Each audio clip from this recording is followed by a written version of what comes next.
What's up everybody, Jolt here from the TokenMinorities, and I am here with the beginning of a brand new series. This series will be called Drafting with the Elite, so basically what we're going to do is we're going to take an offensive or defensive Pokemon core, and we are going to draft a team around it using various draft formats, those formats being an open draft where there are no tier restrictions. It's the format that we used here in the MPL for the first 4 seasons, or there's also a restricted draft format where you have a points restriction and a salary cap with those points that you cannot exceed in selecting your Pokemon. So that's kind of the general idea of how this is going to work. But before we go any further, I do think it's pretty important that we qualify the word elite, as I do believe that's a very strong word to use, and I would not be using it if I did not feel that we could meet that criteria. So first, just starting with my own credentials, my win percentage in the MPL is 74%, which is pretty high considering this format and the luck involved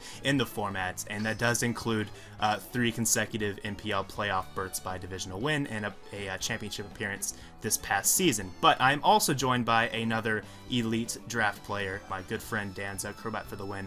Go ahead and introduce yourself, buddy. Hello everyone, Crobat for the win. Danza here. So, Jolt talked about the word elite. I guess I'll go into a couple reasons why I think I do fit that criteria.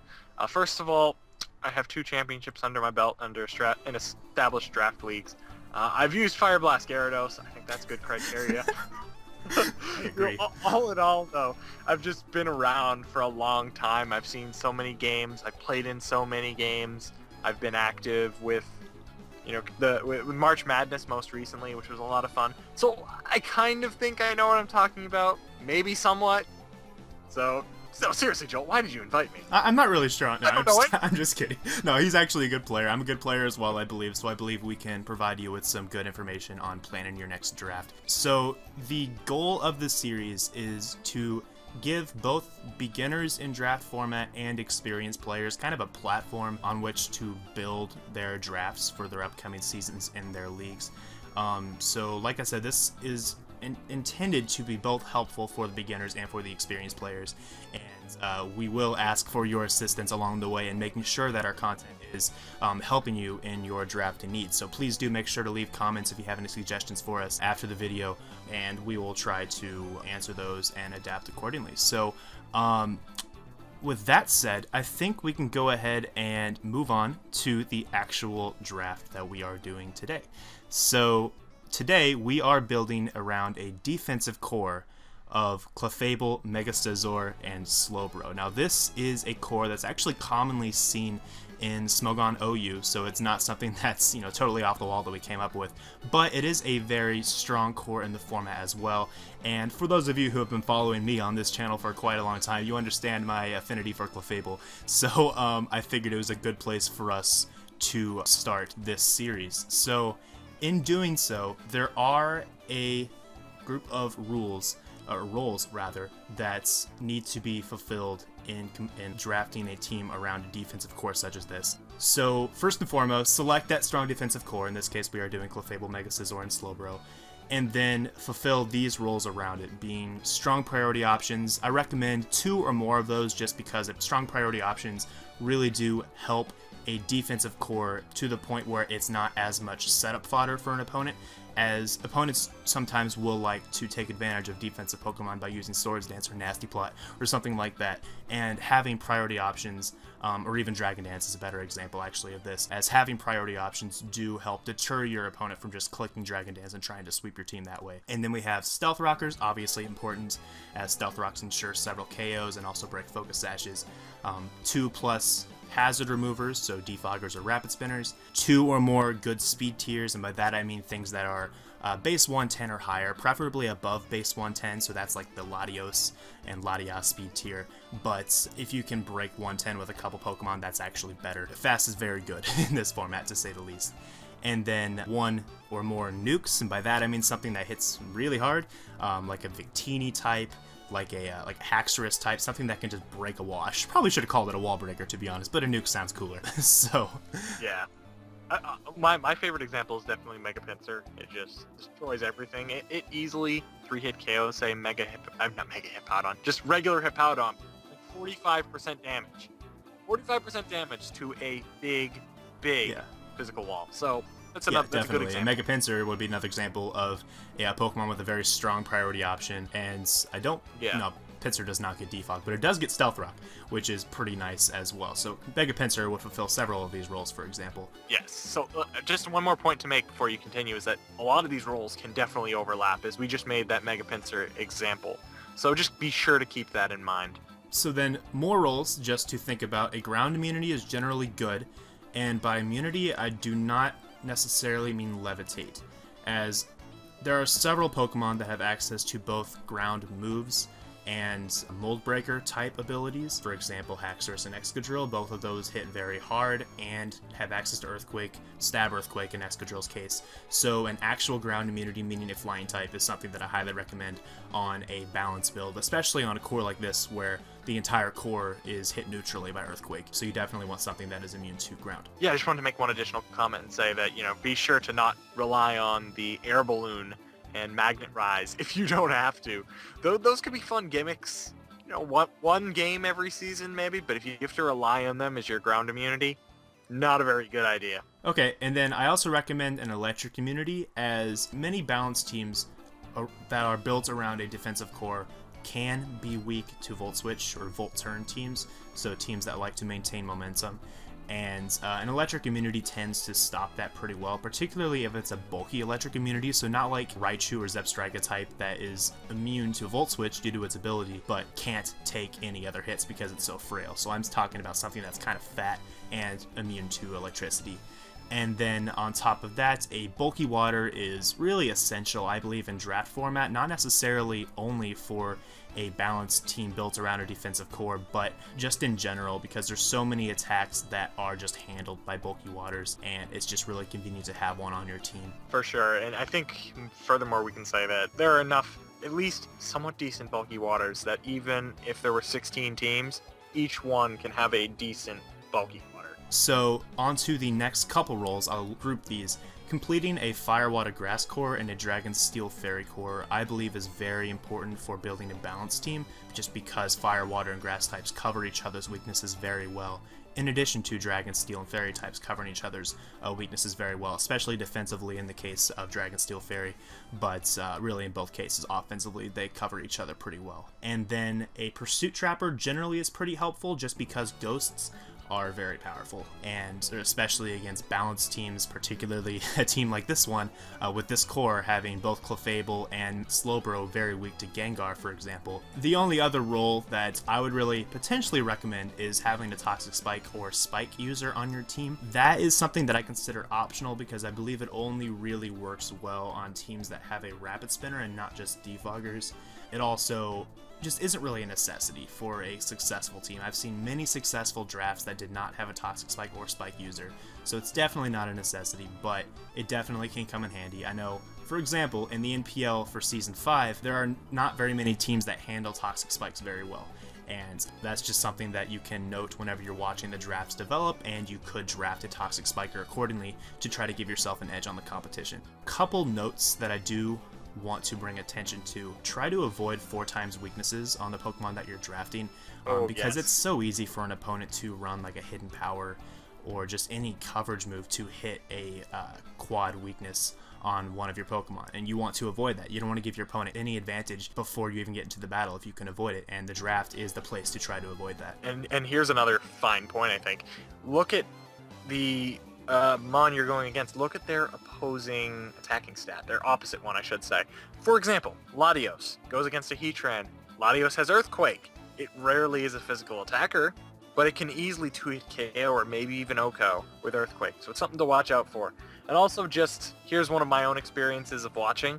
There was a person who had, I think, 5 or 6 X4 weaknesses on their team. I know one might be inclined to think, wow, you're going to fool your opponent, you're going to make them choose a hidden power, and then they're not going to have the right one because you have so many X4 weaknesses. No, that's not really how it works, because all the other mons just had such good coverage. In standard format, having obscure coverage moves, say Signal Beam or Sludge Wave or something really obscure like those, well, I guess Sludge Wave isn't too obscure, but it depends on what it's on. But just obscure coverage moves aren't really useful.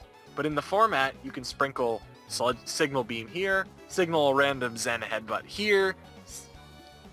I could go on.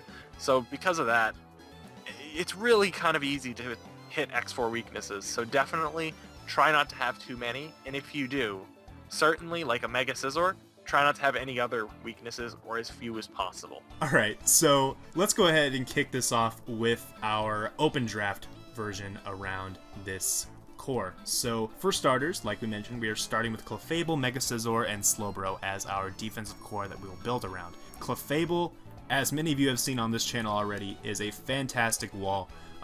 It's also a fantastic defensive sweeper in that it can run Calm Mind sets, Cosmic Power sets, Store Power for a nice offensive boost, as well as Belly Drum. Belly Drum. Really a variety of offensive attacking options and coverage options. I believe it has access to almost every single element, even excluding Hidden Power. So it can do a lot of things offensively. Obviously, it's not the hardest hitter in the world, but after a Calm Mind or two, it is very strong, and I believe this is a worthy Pokemon to build your team around based upon that alone, but it also has access to, in my opinion, two of the best abilities, if not the two best abilities, for a defensive Pokemon in Magic Guard and Unaware. So definitely Clefable is a force to be reckoned with in the format, and the core of Mega Scizor and Slowbro definitely support that pretty well as well. Mega Scizor is great as a defogger as well as an offensive option and pivot, and then Slowbro is just nice in general because it's able to take essentially any physical hits, or in the format you can even run effective specially defensive sets and take on a variety of threats that way. So just that combination of Pokemon is a very stout defensive core that is pretty good to build around. Certainly. And Mega Scizor, I just want to comment and say that it has pretty good bulk, even decent-ish bulk on the special side, so you may be able to live a few obscure Hidden Power fires. Just if you EV it correctly, watch your EVs.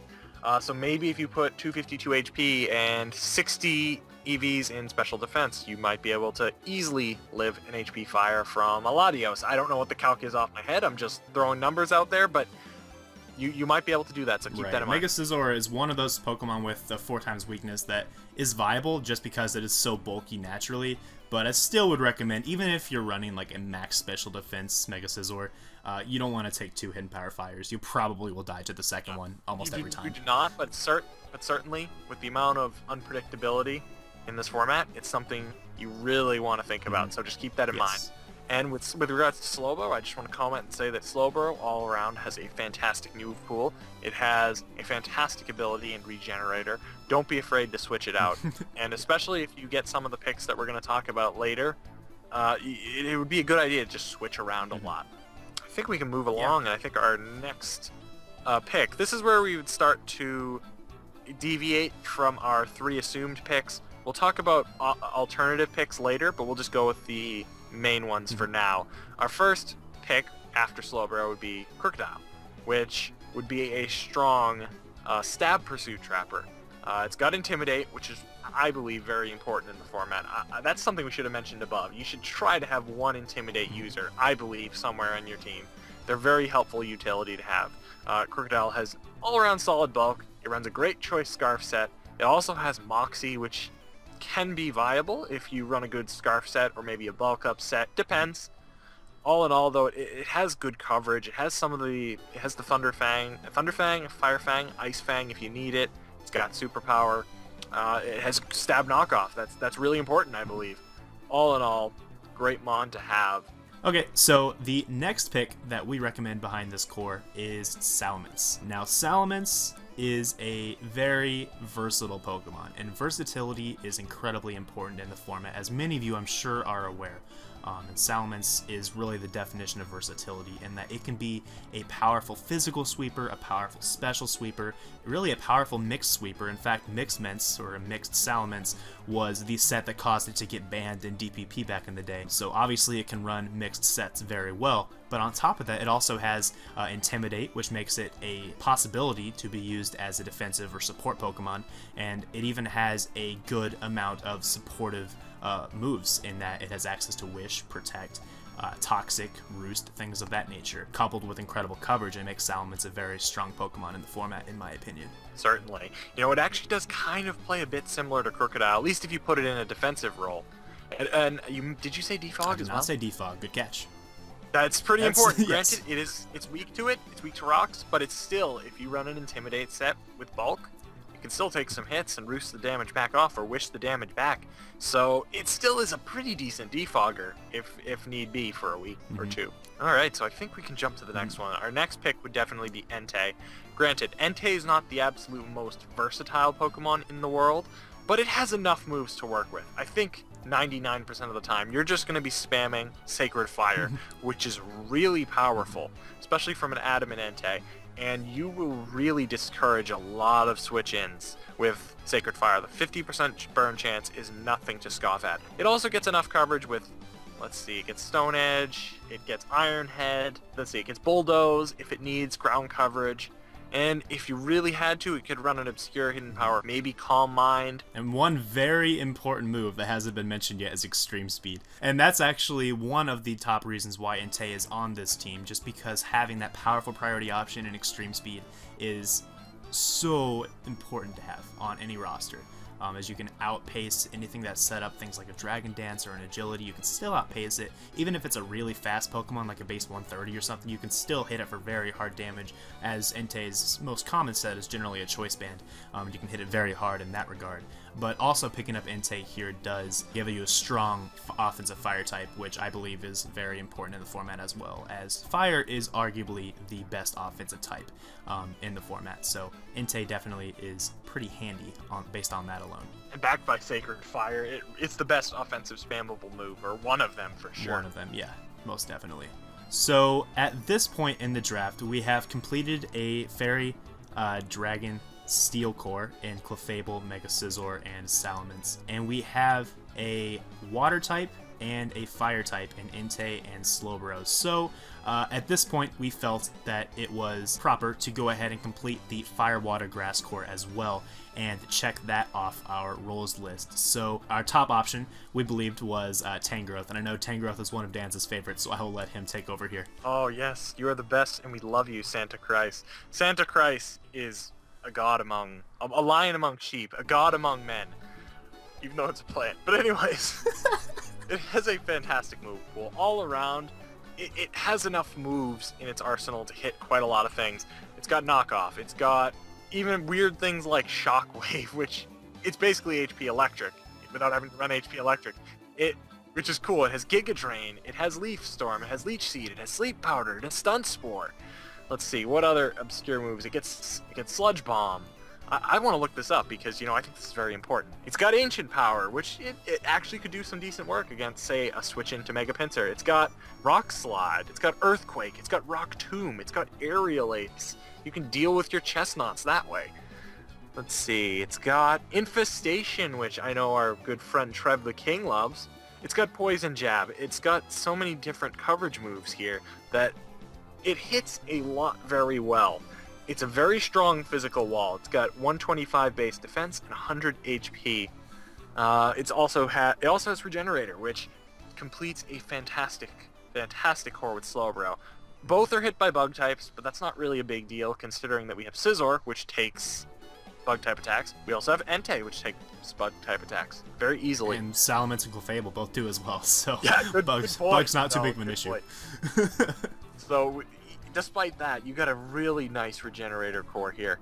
You can toss a bunch of offensive attacks on a fully specially defensive Assault Fest Tangrowth, and you will have a great mon to use because it will just never die. It will never die because of Regenerator. If you switch in and out, you're smart about how you switch in and out, you will be fine. This is a mon that single-handedly led me to victory in Season 2 of the NPL, and for that I am forever grateful.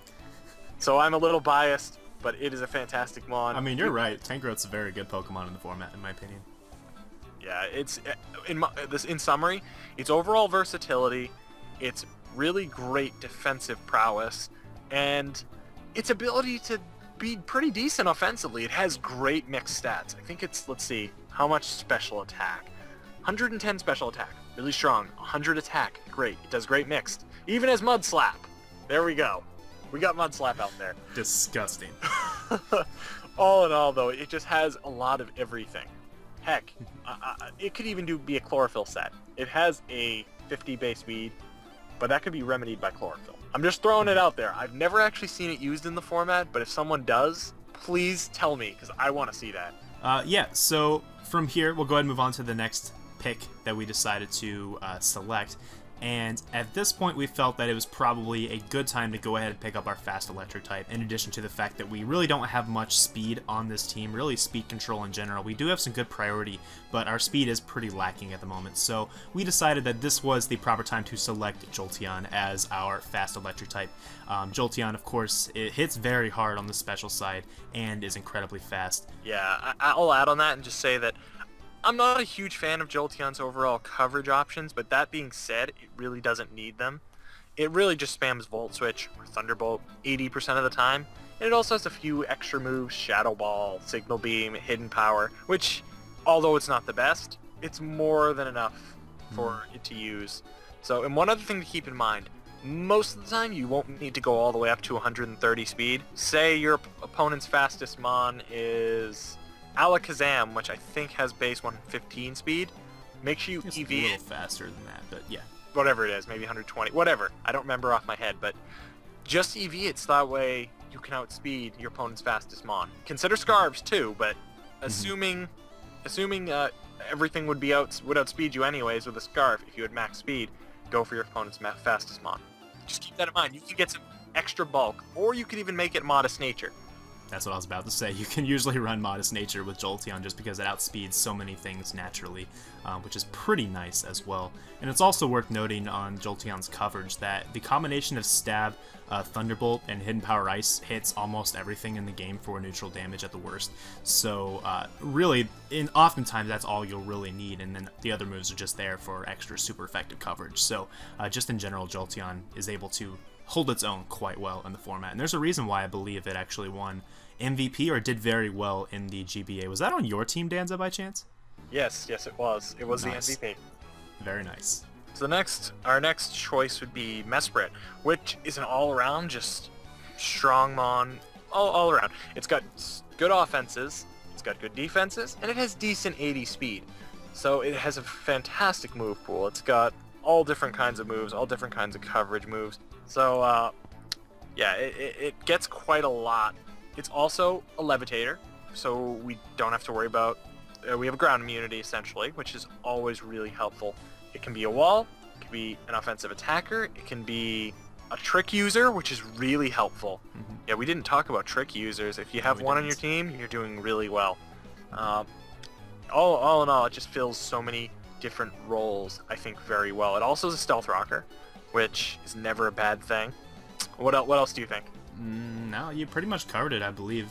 Like, I personally haven't used Mesprit in the format, but I do think it fits the team very well just because it has that ground immunity that is quite handy, considering I believe our only other immunity was Salamence before, and oftentimes Salamence will be offensive, so having a potentially defensive Levitator is pretty handy, I would say. The ability to use Stealth Rock is also very handy on this team, as this does make our third Stealth Rocker, the other two being Crocodile and Clefable. But just having as many Stealth Rock users as possible is excellent on a team because it keeps your opponent guessing, and your opponent's not going to be able to prepare a team that pressures your Stealth Rocker so much to the point where you can't even put them up. That's a strategy I like to use whenever I build, is pressure my opponent's hazard layers and hazard removers, and having a variety of those options on one team is very handy for sure. So moving on to the next Pokemon, we decided that the best option there was something like Mienshao, as Mienshao would give another pretty good speed tier. I believe it's base 110, it might be slightly below. I think it's 105. It's 105. 105. Okay. Even so, that does outspeed base 100s, which is good enough, I believe, to be qualified as a good speed tier. Obviously not optimal, but the fact that it has access to Regenerator just fits the team so well, and that we kind of have a nice little Volt turn Regenerator team going on right now, with surrounded by the core of Clef, Mega Scizor, and Slowbro. So just Mienshao in general fit that mold very well, but also having a powerful offensive fighting type is very handy in the format, especially if someone in your league is that guy and drafts the fat pink blobs in Blissey or Chansey. Having Mienshao to throw out a reckless high jump kick is something that they do not want to take, so that's definitely pretty handy as well. But it's also worth noting that Mienshao is one of those physical fighting types types that can effectively run special moves like Hidden Power. So things like, for example, Landorus Therian, if it wants to come in and try to wall me and Xiao, can eat this Hidden Power Ice to the face, and it will not enjoy that at all. So that's just a fun little tactic as well that makes me and Xiao a little more viable in the format, in my opinion.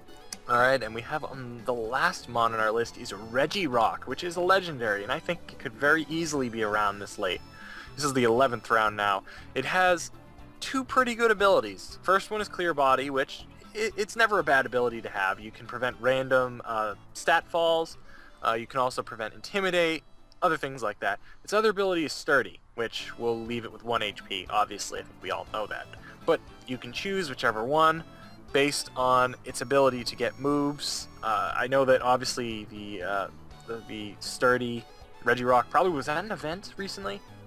Yeah, it would have to be. Yeah. Yeah, just be careful because some of the moves it may not be able to get, the moves I'm going to talk about, but certainly let's go over some of its moves. It's got Hammer Arm, it's got Drain Punch, Superpower, it's obviously got every rock type move under the sun, which is really cool because, you know, you don't have to use Stone Edge every time. You can use Rock Slide because it's going to be Stab. You may not even need Stone Edge. You know, accurate moves. But then again, Rock Slide misses 90% of the time anyway. I hate Rock Slide. Yeah, I think it could do pretty well offensively, but another thing worth noting on Regirock, especially for this team's purposes, is that it is our best counter to birds, meaning Talonflame and Mega Pinsir. Obviously, close combat for Mega Pinsir is still going to hurt, and a Chople Berry probably would be necessary, or a Shuka Berry, whatever you think is more likely in this matchup. I would assume that we would see Chop or a close combat on Mega Pinsir, probably close combat return quick attack. Yeah, so he probably wants a Chople Berry on the Regirock to make sure you deal with Mega Pinsir, but in general we did feel that a bird check or bird counter was pretty necessary given the slower nature of the team overall and the fact that we want to make sure we can take all the hits necessary in order to win our games. Certainly. But yeah. I just think overall, though, it has base 200 defense. It may even be able to take an Earthquake or a close combat pretty well from one of those types of mons. Mm-hmm. Also, let's just say Talonflame, its best answer is Steel Wing. So that's gonna, I think that's gonna. Hey, now it gets Natural Gift. It gets Natural Gift. It can do some damage with that too. I don't know. That would be interesting. At least you wouldn't be dealing with a Choice Banded Talonflame if that were very true. Yeah. Even so, I'm sure it would easily. It would be one attack, which Regirock could easily live due to its ball. So yeah, that wraps up our team. Obviously, we still want to go back through our substitutions, but overall, this team is pretty solid in my opinion. As it does seem to satisfy all the roles that we wanted to fulfill. The only one that we're missing here is a Spiker or Toxic Spiker, but that was optional in the first place, and it just didn't happen to really fit on this particular build. But as far as the biggest threat to this team as it stands, I do believe that would be Volcanion, as I really don't see any true counters to Volcanion on this team. You could run something along the lines of especially defensive Salamence with a Yachi Berry in case he runs like Hidden Power Ice, something along those lines. You could also try to run a Salt Vest or especially defensive Slowbro and then paralyze it and Hidden Power Electric it to death, something like that. But overall, Volcanion is looking like a pretty big threat to this team and something that you want to make sure to feel prepared for, especially if it's like a really good player in your league that's using Volcanion or that drafted Volcanion, if you were to try to exactly copy this draft. Just something to keep in mind, but overall I think the draft is pretty solid. Okay, so let's go ahead and talk about the substitutions a little bit that you could use for this draft. So well, first of all, we assume that Clefable, Mega Scizor, and Slowbro were set. So there's no substitutions offered there. We're assuming that you get that entire core and that you try to draft around that core. So then for round 4, we had Crocodile, and some possible substitutions there are Zoroark and Scrafty. Both of those basically fulfill the role of an offensive dark type. Zoroark also being a Pursuit Trapper, which is pretty nice, but in both of those cases, they should be Pokemon that you could draft later on. Maybe not too much later on, but definitely in the latter half of the draft, and be just okay. You could just move the Salamence pick up to round 4 and etc. Yeah, certainly, and maybe the Jolteon pick up. Also, I think somewhat important to note, Scrafty has Intimidate. Zoroark has Sucker Punch. A few differences along the way, but definitely it plays a very similar. They both play a similar role. Okay, and next up we have Flygon instead of Salamence. Granted, Flygon, it's not the best, but it does have decent mix stats, and I think it also has defog, which is really nice. It does definitely can replace Salamence if you pick it in the latter part of the draft. Mm-hmm. And then for the round 6 slot with the fire type, Infernape's always an option there. Very unlikely Infernape will still be around by round 6, but if it is, definitely grab it, especially if Entei is not there. And other options, Arcanine, Emboar, all of those are pretty powerful fire types and probably will be selected before round 7, so I would highly recommend just picking your fire type in round 6. Yeah, certainly. And one thing I think is important to note is that Arcanine is almost like a clone of Entei, and almost kind of they kind of look, they're similar looking too. They're both basically Dons. Yeah, so it's Entei minus Sacred Fire basically. Yeah. All right, and next, instead of Tangrowth, Amoonguss you can pick. They're almost the same. The only difference is Amoonguss has Sport, and Amoonguss also has Poison typing. Both have pretty good move pools. They have a few pros and cons, but overall, it's a good substitution. Mm-hmm. I would pick it at about the same slot. And then for the fast electric spots, Heliolisk, Manectric, both options. Heliolisk kind of suffers the same fate as Jolteon, as it could already be picked by round 8, so this might be too late of a position to take it. And if that's the case, then you might have to settle for another fast electric. It's just pretty clear that Jolteon is the best fast electric that could be available at this time, although unlikely. And I guess Manectric is a pretty good replacement for Jolteon and Heliolisk if neither of those happen to be available for that round. Yeah, certainly. I mean, Raikou 100% won't be here at this point, so really it's just those 3 that might be here at this point in the draft, all of which do very well. Heliolisk is a slightly better move pool than Jolteon, so does Manectric, I think because of Flamethrower, but all in all, they play pretty much the same role. Mm-hmm. So next we have Zelf instead of Mesprit. Really, it's just, they're pretty much the same Mon. They have basically the same move pool, more or less. Zelf is a little less defensive oriented, it has better offenses, but it plays a very similar role. It has, like I said, many of the same moves. Mm-hmm. And also Zelf's speed tier is a little bit better than Mesprit's, I would say. And quite honestly, if both of these Pokemon are available in round 9, you could just pick a Zelf instead of Mesprit. We just opted to go Mesprit instead due to its bulk, but a Zelf definitely is a very viable Pokemon in the format, and is one that you could even consider taking as the top option there. But then for round 10, this slot's a little bit more up in the air, as the primary purpose behind this spot was to have a fast physical attacker. So other options here could be Scolipede or Hitmonlee. Scolipede would also give you the option for Spikes and Toxic Spikes and a very fast Pokemon, so Scolipede definitely could work in that spot, but if you wanted to stick with the offensive fighting type, Hitmonlee is definitely a viable option. Would also give you another Rapid Spinner and potentially some very, very high speed after an Unburden boost, so Hitmonlee definitely is a pretty good substitution there. Certainly. And I think in the last spot, what I was thinking was instead of Regirock, you could opt for something like Caracosta, which actually, it has some differences. It gets Shell Smash, it has some great abilities, which help its longevity. It has good move pool overall. It also gets Aqua Jet. Plays a bit differently than Regirock, but it's still a good bird spam stopper, in my opinion. Mm-hmm. Yeah, definitely. So there you go. That's the open draft version, building around this defensive core of Clefable, Mega Scizor, Slowbro, with a few substitutions. Definitely a relatively rough draft plan, and it's very unlikely that this entire draft plan will be able to play out exactly how you want it to, but we felt this was a pretty good, ideal draft plan that you could try to use as your own, maybe mix it up a little bit to fit your playstyle a little bit more. A pretty good baseline for you to work with. But now let's go ahead and jump over to another format, which we'll go through much more quickly. This one being the point system format, based around the same core, using the same general team concept, and it is shown to you now as starting with Clefable, Mega Scizor, Slowbro.